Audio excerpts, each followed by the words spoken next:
Halo, Assalamualaikum warahmatullahi wabarakatuh. Selamat siang semuanya. Perkenalkan, nama saya Ratna Mufidah. Saya merupakan mahasiswa program studi Administrasi Bisnis Universitas Terbuka Malang. Di sini saya akan memberikan beberapa jawaban ataupun tanggapan saya terkait topik atau pembahasan pada tugas 1. Baik, untuk soal yang pertama yaitu term pada hakikatnya terbagi menjadi banyak jenis. Sebut dan jelaskan 3 dari macam term tersebut, sertakan juga contohnya. Yang pertama, term umum atau general term. Term umum adalah istilah yang merujuk pada kelompok atau kelas objek, bukan objek tunggal. Term ini mencakup banyak individu atau hal yang memiliki ciri atau sifat yang sama. Contohnya manusia, hewan, pohon, seperti itu. Nah, kata manusia ini tidak menunjukkan ke satu orang tertentu, tetapi pada semua individu yang termasuk dalam kategori manusia.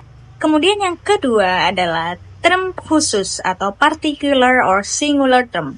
Term khusus ini adalah istilah yang menunjukkan pada satu objek saja atau individu tertentu. Contohnya seperti Presiden Soekarno, Gunung Everest, Kota Jakarta, gitu.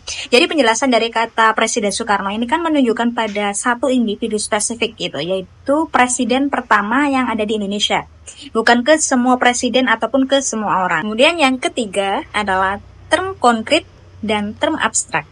Nah, term konkret ini sendiri adalah mengacu pada hal-hal yang bisa disentuh, yang bisa dilihat, ataupun bisa dialami secara langsung oleh panca indera. Untuk contoh sendiri dari term konkret seperti meja, buku, kemudian kucing, seperti itu. Sedangkan kalau term abstrak sendiri, ini merujuk pada ide-ide atau konsep yang tidak bisa dilihat ataupun disentuh secara fisik, seperti itu. Nah, untuk contoh dari term abstrak, yaitu keadilan, kebahagiaan, ataupun kemerdekaan. Untuk soal yang kedua, jelaskan dan berikan contoh dari bentuk sesat pikir atau yang bisa disebut logical fallacy dan bagaimana agar kita terhindar dari logical fallacy. Kekeliruan terhadap prinsip dasar penalaran yang menghasilkan kesimpulan yang tidak sah, ini merupakan yang dinamakan sesat pikir atau logical fallacy. Menurut Irving M. Copy, sesat pikir sendiri dibedakan menjadi 2. Yang pertama, sesat pikir formal, dan yang kedua, sesat pikir informal. Sesat pikir formal juga terbagi 2, yaitu sesat pikir pertalian dan sesat pikir kemakna gandaan. Lalu para ahli logika mengembangkannya menjadi 3 macam. Yang pertama, sesat pikir formal, kemudian yang kedua, sesat pikir verbal, dan yang ketiga, sesat pikir material. Yang pertama yaitu sesat pikir formal. Sesat pikir formal ini merupakan kesalahan logika karena struktur argumennya salah walaupun kelihatannya masuk akal.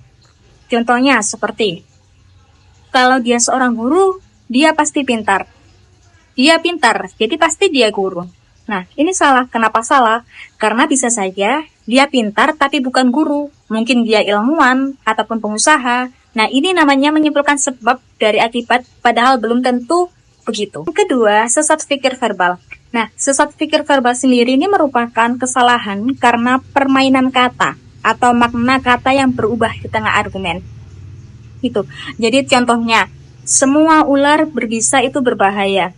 Nah, ucapan dia berbisa, jadi ucapan dia berbahaya.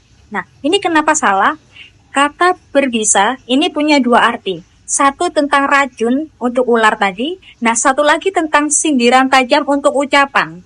Nah, tapi dalam argumen ini itu maknanya dicampur, jadi sedikit menyesatkan. 3. Sesat pikir material. Sesat pikir material sendiri ini merupakan kesalahan karena isi argumennya lemah atau menyesatkan, seringkali memakai asumsi atau emosi, seperti itu. Nah, contohnya, produk ini pasti bagus, soalnya artis yang memakai ini terkenal. Nah, seperti itu. Nah, ini salah. Kenapa salah? Cuma karena dipakai artis bukan berarti produknya benar-benar bagus. Jadi ini disebut menyeret otoritas, sebenarnya nggak relevan. Nah, supaya terhindar dari logical fallacy atau kesesatan berpikir, sebenarnya kuncinya sendiri ada di kesadaran dan kebiasaan berpikir kritis, gitu. Jadi gampangnya kita harus belajar untuk berpikir jernih, adil, dan terbuka, seperti itu. Nah, bagaimana cara kita supaya bisa terhindar dari logical fallacy? Yaitu yang pertama, fokus ke argumen, bukan ke orangnya, gitu. Jadi kalau lagi debat ataupun diskusi, Jangan langsung menjudge siapa yang berbicara ataupun berpendapat. Jadi kita harus lihat dulu isi ucapannya. Ya, misal jangan langsung bilang, dia kan masih anak-anak ya, tapi coba dengerin dulu ide-idenya, pendapat-pendapatnya seperti itu. Kemudian yang kedua, kita tidak boleh terburu-buru setuju cuma karena dia terkenal ataupun punya jabatan gitu. Jadi kita harus cek dulu apakah ucapannya ini masuk akal dan didukung bukti gitu. Misal cuma karena dokter bilang A bukan berarti pasti benar gitu. Bisa jadi ada dokter lain yang punya pendapat berbeda dengan data yang lebih akurat ataupun kuat. Kemudian yang ketiga, kita harus waspada kalau argumen terlalu dramatis ataupun emosional. Jadi kadang beberapa orang sengaja untuk memainkan emosi kita biar kita nggak bisa mikir jernih gitu. Kemudian yang keempat, selalu cari sudut pandang orang lain gitu. Jadi kita harus bisa membayangkan kalau kita ada di posisi orang yang berbeda. Ini menurut saya membantu banget ya, membantu sekali buat melihat apakah argumen kita itu masih masuk akal atau tidak. Seperti itu.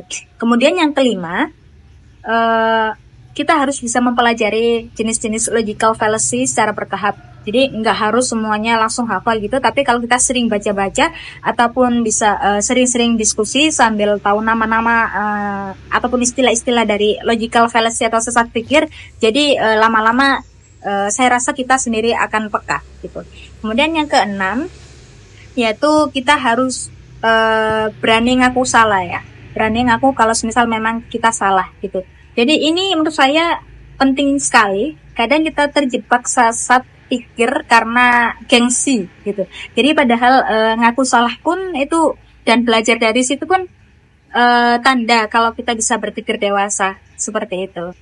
Jadi intinya dari pembahasan logical fallacy ini ataupun sesat pikir, intinya berpikir logis itu butuh latihan secara terus-menerus ya. Tidak harus jadi orang yang paling pintar, tetapi kita harus bisa jadi orang yang terbuka dan mau belajar. Sekian jawaban terkait tugas 1. Terima kasih atas perhatiannya. Selamat siang.